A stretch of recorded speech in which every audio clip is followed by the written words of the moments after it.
I bought a drone. After 4 years of photography, I now have a DJI Mini 3 Pro, and I absolutely suck at it.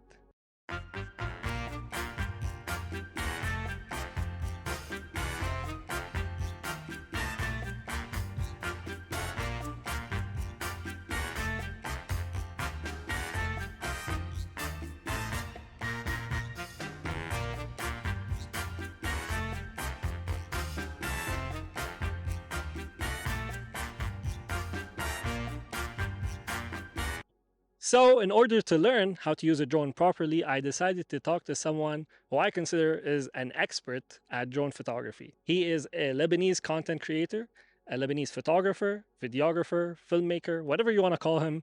But I'm so happy to finally be able to meet someone who does photography, videography, who is passionate about it. And this person is Hi. All right, so today we're going to be hanging out with Michel, who is a drone expert, in my personal opinion. We're not just going to be hanging out and just doing random stuff. Because he is an expert in drones, he will be giving you guys tips and tricks on how to be better at drone photography and videography. And he's going to be giving me tips too because I pretty much suck.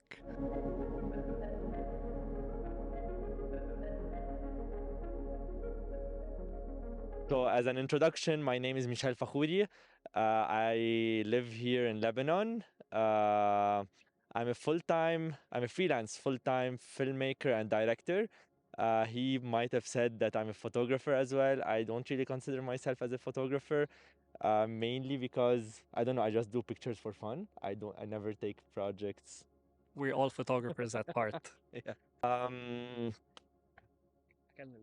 أنا كمان. What inspires you to go out every day in this beautiful country of ours to shoot?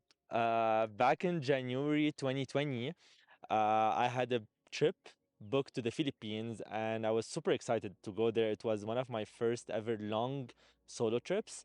And I thought, why not buy a drone before I go? So I went and bought the Mavic 2 Pro back then. And my first flight, if I'm not mistaken, was from my balcony in my house. And my second flight was in the Philippines. So I went there and I had no idea how drones work, how they operate, what movements are would look good on camera, and all these things. What made me become a better drone pilot was I flew, if I'm not mistaken, 3 batteries every day for the next 2 months, something like that. So like I think it's all muscle memory, how you operated with your thumbs and your fingers, the perspectives you can get, like the aerial perspectives you can get with drones are like super unique. And I believe in now we're in 2023. There would be something missing if you do a video without any drone shots, without any aerial shots. Like you can't be a filmmaker now if you don't have uh, drone content in your drone videos in your content. That's Alex. The cutest dog I've ever seen. You guys know Sunny? Sunny. They're having fun. Okay, so as promised, he said he will give us some drone tips and tricks. So the mic will be handed to you, expert. He's insisting on the expert part. So for a start, uh, don't fly high. Like there's no purpose behind flying at 500 meters. This is what comes built in with the drone.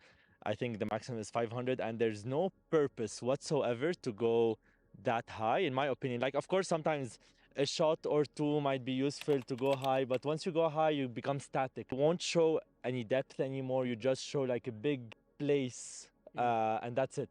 So I don't believe there's a purpose behind going as high as people tend to do it. Tip number two, probably any cinematographer or director might highly disagree with me, but I would recommend to shoot everything in 30 frames per second and not 24 or 25 or whatever country you're watching this from.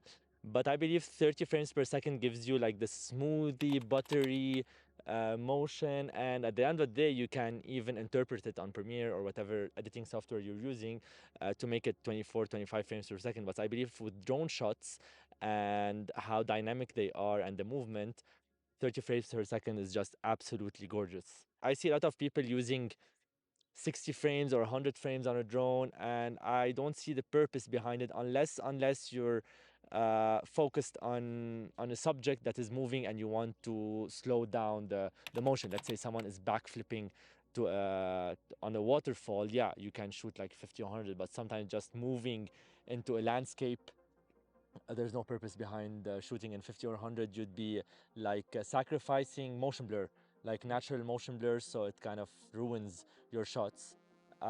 Always keep your shutter at 1 over double your frame rate. That's a rule of thumb, but maybe sometimes when on like with a regular camera, it's not really noticeable sometimes. But when it comes to drones, because you're moving super fast, better to use ND just to maintain a good shutter speed.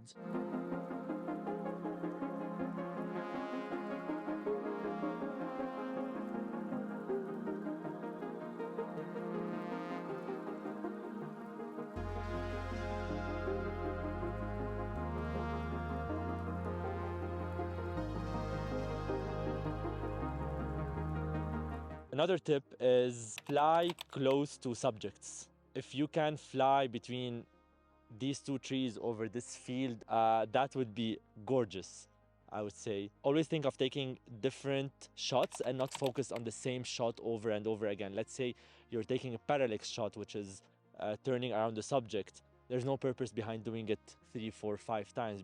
Do different types of movements, forward, backward, up, down, tilt your gimbal. Try for a start to focus on taking 4 to 5 second shots only, not more, because our muscles, like our muscles in our fingers, are not used to staying that steady for a long period of time. And technically, if you think about it, and in today's content, like a shot wouldn't last more than 4 or 5 seconds.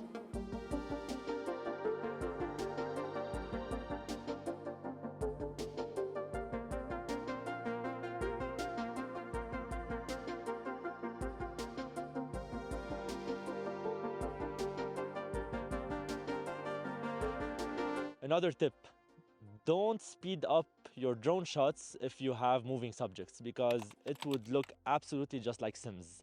Like Sims, the game we used to play when we were kids. When we have water, whether it's the sea, whether it's a waterfall, whether it's birds flying, whether it's people walking, whether it's cars driving, if you speed it up, it just doesn't look good at all. The speed of the movement you are doing on the ground should be the speed of the movement you will eventually use in your video, unless you're doing a bit of speed ramping, like at the beginning, at the end of the clip. That's totally fine. But other than that, don't speed up your shots. The most beautiful drone shots, in my opinion, are the ones that include all three possible movements on a drone, which is tilting, panning, and lifting the drone. And it's very hard to perfect because all like 3 fingers should be at all times going smoothly, and one small mistake with either of the fingers ruins your shots. This is the best way to get the most beautiful shots in a drone. Yeah, that's it, I would say. Okay, so I'm gonna be the subject of today's video. Yeah, go. All right, here we go.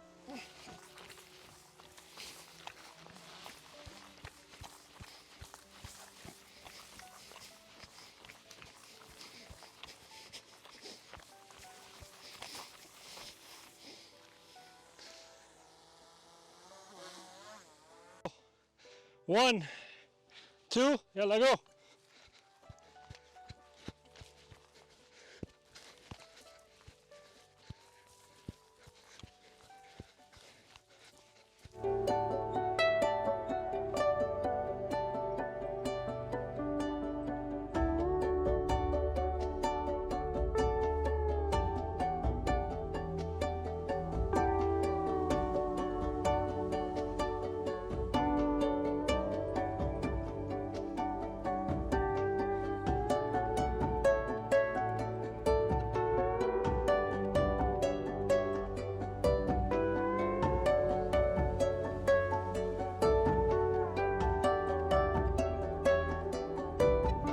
So now it is really dark and flying a drone does not make sense anymore. But I would just want to say thank you so much to Michel for his awesome tips, for his amazing flying. You guys saw the footage. That was insane. I was absolutely speechless. If we had more time, only if we had more time, we could have done way Next, better. my next trip back home, we're gonna do more stuff, 100%. Yeah. Other than that, thank you guys for watching. I want to thank Michel again.